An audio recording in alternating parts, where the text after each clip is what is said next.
ఆయన భిక్షాటనకి వెడితే బ్రహ్మచారిగా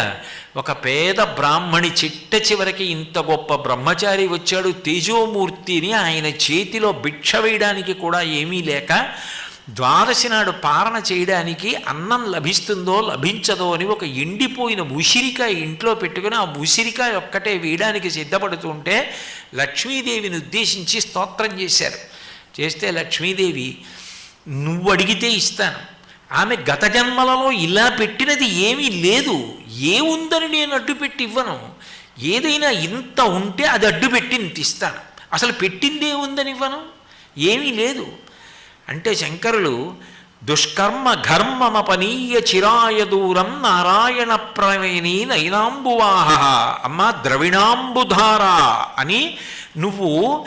ఆమె యొక్క దుష్కర్మ గత జన్మ పాపం ఏదుందో దాన్ని నీ కడగంటి చూపుతో తొలగొట్టు.